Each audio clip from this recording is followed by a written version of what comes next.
Welcome, everybody, to another episode of the established 1982 podcast, the Geek Culture Podcast, hosted by responsibly irresponsible adults that have loved video games, comic books, movies, and TV ever since 1982.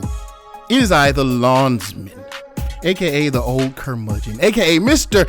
Get Off of My Lawn, Wally Analog, and I'm joined by our wish come true here at the 82. Wish Windu. You're riding. I'm shopping. You're right. Yeah, she's shopping. You can't stop them women from shopping. Women be shopping. You can't stop a woman from shopping, baby. You can't stop them women from shopping. We're not gonna open up with this. We're not gonna open up with this because I'm pretty sure whatever you got on your feet were not cheap. Who, me? Yeah, you. Oh, these ain't number some little raggedy Adidas that I got up at the rack room. Buy one, get one half off. That's how I do. Today. That's how I do. Today. That's how I do.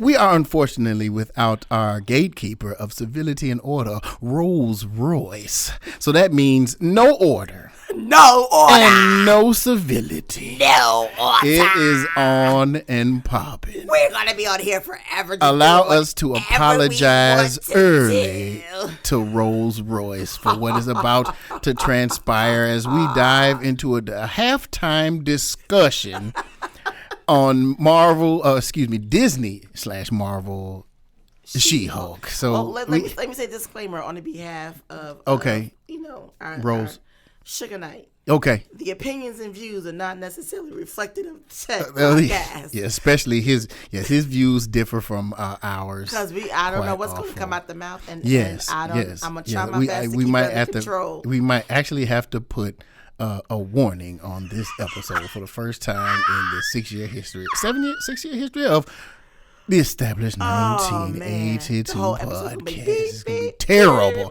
No, I'm gonna try. We're not gonna do all that. We want the kids and your grandmama to listen. We want your auntie to enjoy without blushing. So we keep it clean. Okay. Although we had a lot of P's and D's in a recent episode, don't start. And so we might have dangled precariously on the edge of inappropriateness. If Sugar Knight was here, he'd interrupt this conversation right now. Okay, all right. Well, let's get into this She-Hulk again, as we always do. We wait until halfway through the series until we do a pregame, we do a halftime, and then we give our final thoughts at the end of the series. Here's our halftime, and man, for me personally, wish I wasn't let's just not even mince words. I didn't care about this when it came out. I was like, when they announced it, I'm like, man, I don't care about She-Hulk. I tuned in hopes that they would do something good to remind me of what Hulk used to be. Right. This ain't what this is. Well, in all fairness, and I think some folks have also commented, and please, guys, forgive me, I am on half voice. So I'm gonna sound squeaky like a boy. And I apologize too. I got sinuses, and it's about to be a whole lot of sniffing and snorting, so I'm sorry. Try to get my big voice on.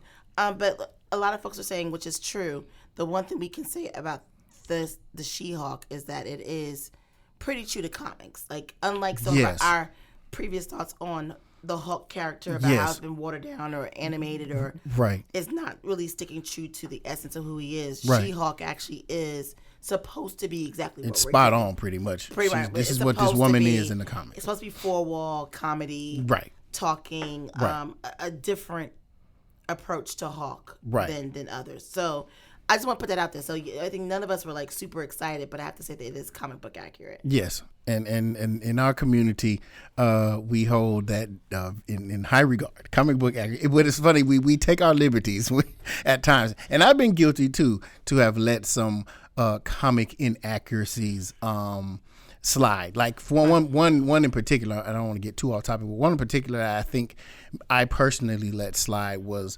Tony Stark's representation on screen. He wasn't as like one-linery and witty and funny, but that's Robert Downey, and nobody cared about Iron Man until the MCU. So I give that one a pass. Everybody else needs to be accurate. Well, I mean that. For the most I mean, part.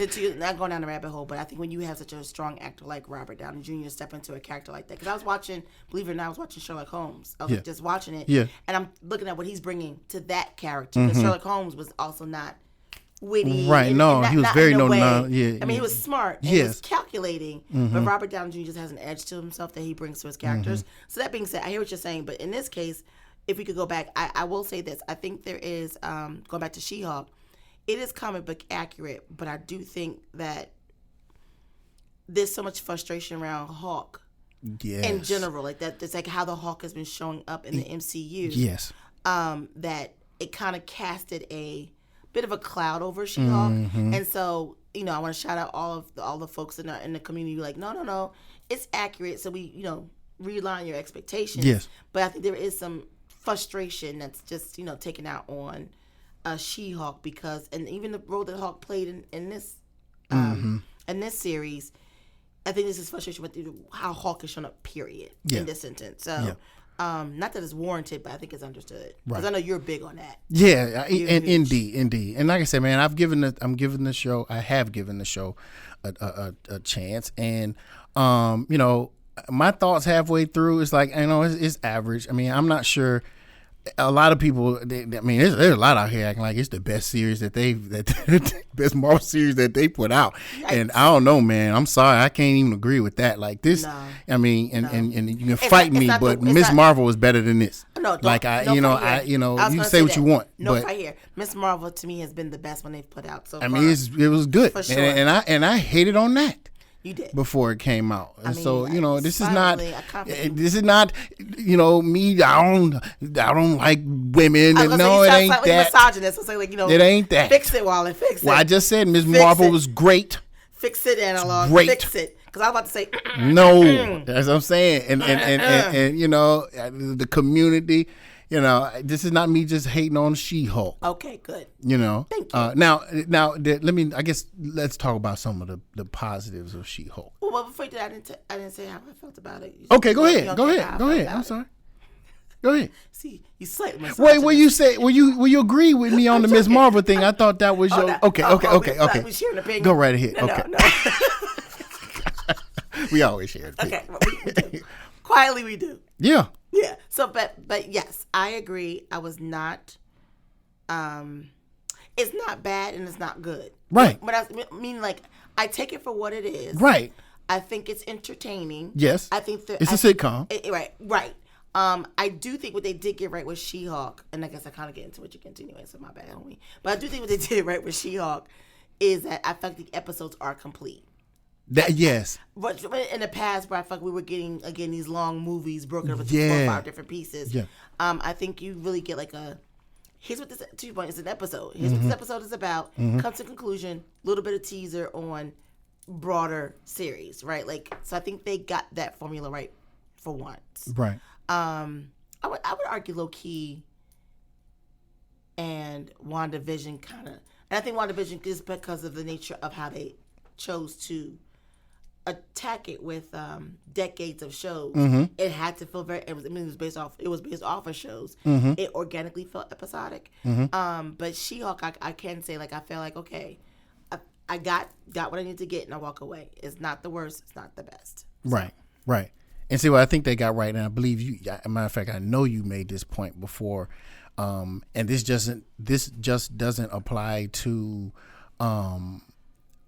MCU shows, but sometimes even the Star Wars shows, right? They have movies and they cut them up, where a sitcom is not that, right? Like a sitcom is like if you watch Seinfeld or whatever it was you watched, you knew the characters, but there wasn't this long story, right? There was like, okay, this happened today. Well, this happened today, but it didn't none have anything to do necessarily with the another show, with the exception of characters that show up from time to time. You might see what's her name, Titania, in one episode, and you may not, but you know who she is based on what But there's no story. She's the antagonist, and we're gonna fight at the end, and all that type of stuff. It's not like that. Again, not to take us off of She-Hulk topic, but I think this is coming up a lot. around now that streaming services are starting to become a thing. And I'm watching Lord of the Rings. And I'm actually at the place of frustration with Lord of the Rings that I was, but everyone was with Moon Knight, and to your point, Obi-Wan. Like, the frustration. We hadn't talked about this. It's okay. I mean, we're not going to go into the Lord of the Rings lore because it's more about it's starting to feel slow. It's starting to feel slow. We have not, it's 5 episodes in, we have not really moved the plot any. Like the characters are repeating themselves. Like, a lot of the same complaints we've heard, again, from other streamers that like people who make these 2-hour movies and decide I'm going to just chop up into episodes, right? Like, it's just like we spent a whole lot of time on something, no character development. Like, again, the same things. Like, people watching saying, we could have cut this out. Long story short, I'm just saying that I think I have to give She-Hulk props, or this time around, they're being very intentional of making it feel like episodes. Because first thing, I was talking about Lord of the Rings with my mom, and the first thing she said was, this could have been a 3-hour movie and called it a day. Because if it was a 3-hour movie, we would have watched it and been done with it, because you know what's happening. Right, at the beginning end, but right now we're watching the middle, and the middle is just there's a ton of stories already through 5 episodes. Right, and then on top a ton of them. Well, to your point, when you take something like a Lord of the Rings, which I feel is the same thing with Star Wars, Marvel, where it has so much story and world building, that you have to, when you put it on television, on a screen, we have to figure out the beats we really need, right? So people can follow, and what are just nice to have beats. And I think what's happening with Lord of the Rings, especially at $20-30 million an episode, we're watching background beats. Yeah. Again, there's no like major plot development, no major character development. You're just watching. Yeah, we're kind of getting an understanding of who these people are, but there's a lot of fleshing out that still needs to happen. We're just getting a little bit of background. It only has 2 or 3 episodes left. That's our beef. Really? There's only 8? We're digressing. We derailing. But she said all that to make a point about She-Hulk's the approach taken by the creators of She-Hulk. Which I think they're taking with Andor and moving forward. So to your point, I'm not trying to talk about Lord of the Rings. I'm just saying, no matter what it is, think about it. You're the 5th episode. There's only 3 left, and there has not been any movement.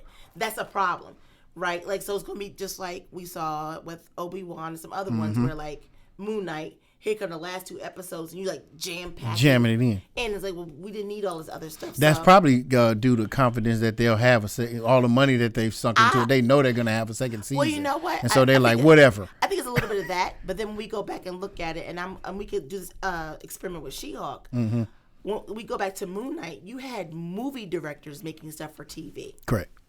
Right?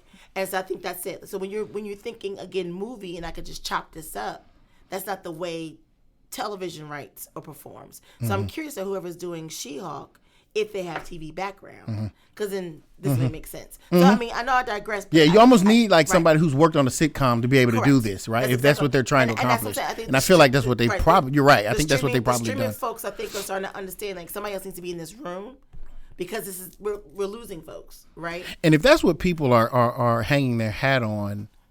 People that are heralding this show as the best one, if that's what they're hanging that argument on, then I don't know that I can disagree. Just because they're handling a TV show like a TV show, and to actually have a genre in the MCU that we've never seen before, really. Like, I felt like Thor is a sitcom. Well, 2.5 hours whack sitcom, but this, if you want to laugh and get the feel of what true comedy is, She-Hulk is that, right? It's silly, and it's Seinfeld. Yeah, it's old Adventures of New Christine and all that, or new Adventures of Old Christine. Right. It's that, and it's done properly. Right, Roseanne. It's that's exactly what it is. But I don't like that. And so that, and I'm not saying it's bad, but for me, I'm not interested in that. Like, okay, I'm not interested in that, right? You know what I'm saying? Like, it's cool and it's excellent for what it's doing, but for me, I don't need to have seen this. Can I actually clarify your statement? Because when you say you don't like it, you don't like the fact they're taking an episodic approach, or you don't? No, I like the fact that, but I just don't really care as much about this. Yeah, it's cool, but if they said they were never gonna do She-Hulk, I wouldn't have been like, oh shucks. Gotcha. You see what I'm saying? I'm like, You know what I'm saying? I can still do without it. You know what I mean? Well, the part that I'm gonna find interesting when it's all said and done, that I think that again we're talking about She-Hulk, but if we just take a step back and look at everyone, as much as I appreciate the different formats, because I mean I appreciate, to your point, whether I'm a fan or not, like I appreciate like what's happening with Andor, like it's not the same format. It's so there's appreciation of like, okay, taking a different approach, right? But what I'm interested to seeing again is we're world building. So yay for the different approaches, but I'm curious to see how we're going to bring it back so everything comes together. And that's the MCU fans' argument all along. It is because we're world building, and so I don't mind comic or this one's super dramatic or our favorite one, Winter Soldier, was like completely not different than was a completely different take on Ragnarok, but still those two movies had purpose and intention to set up Infinity War and Endgame, right? Like regardless of their take on it. And so I'm curious now with this, like, how do we bring this back into the larger conversation? Because Loki is a whole different tone than She-Hulk, but yet those stories are supposed to at some give point us somewhere Easter eggs, right? They're supposed to leave you a little bit of a understanding what comes next. So I'm just curious how they're going to approach that. And again, I'm sorry I sound so far away, but it's all good. I'm curious to see how that's going to work out. Yeah. Because you don't, to your point, you don't want to watch it because you want to take it seriously. But I promise you, man, we can make another $1 bet. The usual $1. That there's something going to drop in this that's going to play a major part in 5. Yeah. And people are going to miss it because it's like, I wasn't expecting it to come out of this. I mean, let's be honest. We're all there, even if we don't want to be there. We're there because we don't want to miss an integral puzzle piece to the overall picture. And this was probably going to have a really big one. Everybody going to be like, it was in She-Hulk? Yeah, Hulk is involved. I got to make sure. But I'm going to talk about whatever that Easter egg is going to be. It's going to be something like case in point with Ms. Marvel, that was like the Easter egg of mutants are coming. But to your point, and then they got Daredevil's, helmet. So my point is, if you're not watching because you kind of feel like this is a nice to have, right? You miss no, we did do the Easter egg thing. You missed it because it was like in She-Hulk opposed to Captain America Winter Soldier, which I'm still kind of like. So what happens next? Excuse me. Or the end of my favorite. I'm never gonna let this go. Eternals with the map. The mountain is still out there, y'all. It's still out there. Because it hasn't gone down. It's still out there in the middle of the ocean. My expectation was that was going to be like an Easter egg. And since then, no one has said nothing about it. But in She-Hulk, we're going to get like the whole what's coming next with the Guardian of the Galaxy. Like, you have it's going to be some they're going to drop it on your stuff. Some major Easter egg that everybody's going to be like, that was in She-Hulk? Yeah, because you got to pay for a subscription. Order in the order. Okay, how about this? Order will come in the form of me expressing the positives and the things that I like about She-Hulk. Now, what I really you're laughing, but this is for real. Like, I really am intrigued by this.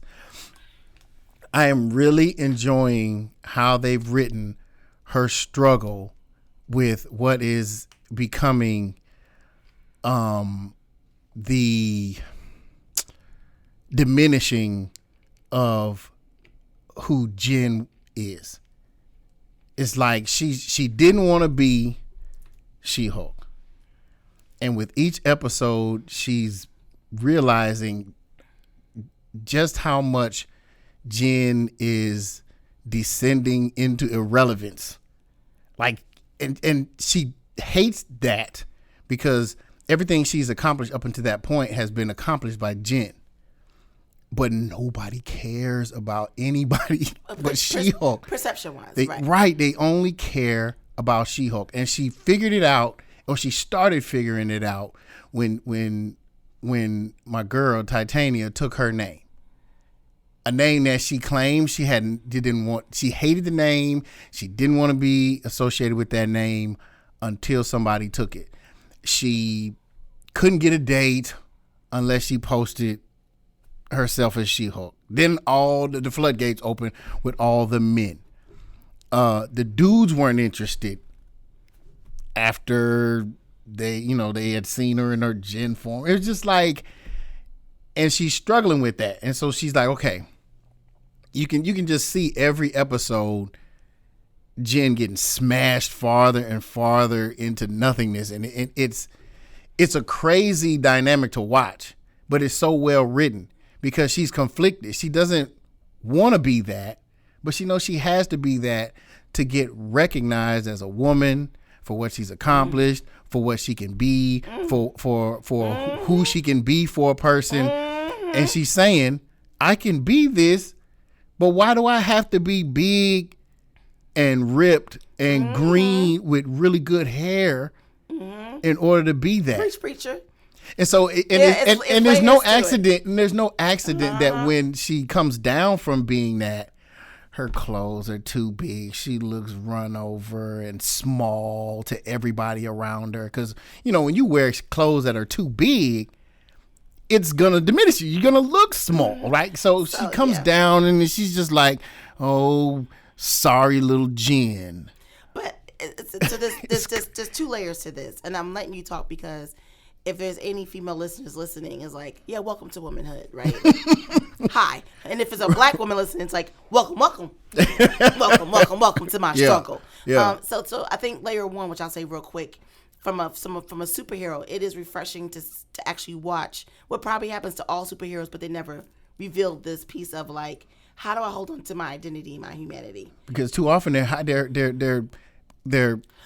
a secret identity a lot of times, right? But not in the Marvel universe as much. Or what we'll do is what we've been watching is people jump to acceptance of the responsibility. Like for instance, like Iron Man just like, okay, Tony just jumped. I'm that dude. Right, like we just jumped into it, right? Mm-hmm. I mean, Scarlet, like everybody just kind of like, it is not probably unintentional, but good, bad, or indifferent. Mm-hmm. We just never, to your point, seen maybe outside of Spider-Man, maybe, right? Mm-hmm. Seeing a conflict in like, just yesterday I was Tawisha and now I'm super Wish Windu, right? Like and what does that look like when I have to decide how to show up from a superhero perspective? Mm-hmm. The second layer, which you were hitting on, which I was sitting here like I want to just throw money at you, and I think this show is doing intentionally, and a lot of people have called it out. Is it really is speaking from a voice of a woman and just the everyday struggle. I don't know if you noticed, but even in all the episodes, whether she's Jen or She-Hulk, they have like actual social media posts where people are hating on her. There's a whole dark web. Yeah. And it's funny because when the show came out, people were giving that real hate around, oh, it's a female character and she's they've worked it in. I mean, whether we talking about the Little Mermaid or we talking about She-Hulk or like, you know, when a female 007. Oh my God, no. Wait, and I'm gonna call you out a little bit. That. I love you, but it even happened when we had the conversation around He-Man, right? Like it was, So my thing, no. Okay. I'm listening. Because it is unconscious bias that happens because of the way society is showing up. So I'm not calling you anything. I feel you. But what you just, the aha you came to is like, that is it. Because at the end of the day, whether she's green or small, she's still the mind of Jen. It's still her voice, her mind, her motives, her heart, her spirit. But it's almost like it doesn't matter. It doesn't matter until you turn to Kim Kardashian, right? And there's also a societal nod, right? Like it's like Facebook. You're doing your job or social media in general. You're doing your everyday, but it's not until you've done something that seems so great and enormous that's outside of yourself. Like you're taking a picture with Kevin Hart or, you know, you're at the game sitting next to Michael Jordan. Like something that's so big that people then start liking your posts. Now you're an influencer. Now you're doing things when your job the whole entire time is to be around celebrities, right? Like, so like but again, for women, there is something in that not being seen, not being enough, not being respected for just who you are, right? Her whole job was based off her being She-Hulk, but she's a strong lawyer. That wasn't enough. Yeah. Right? Jen is a loving, caring person, as we're seeing. She cares about her family, but that wasn't enough, right?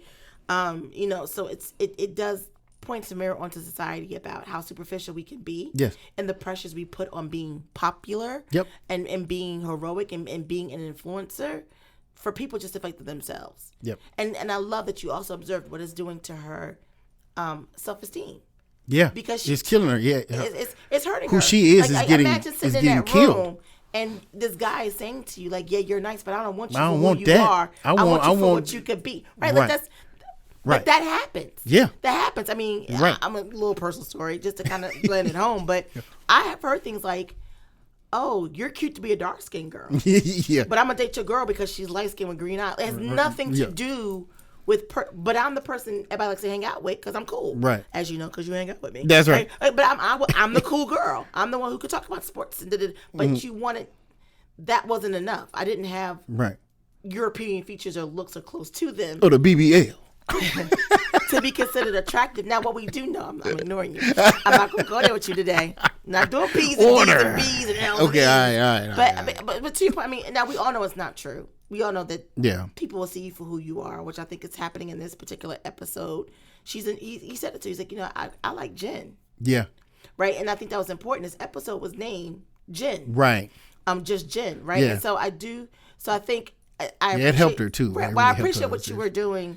I mean, appreciate what you said and picking up on those societal norms that we tend to make more, that become more, normalized. And I love the way you picked up that society's becoming more performative, right? Like we have to show up as this thing because there's an audience that expects it opposed to show who we are.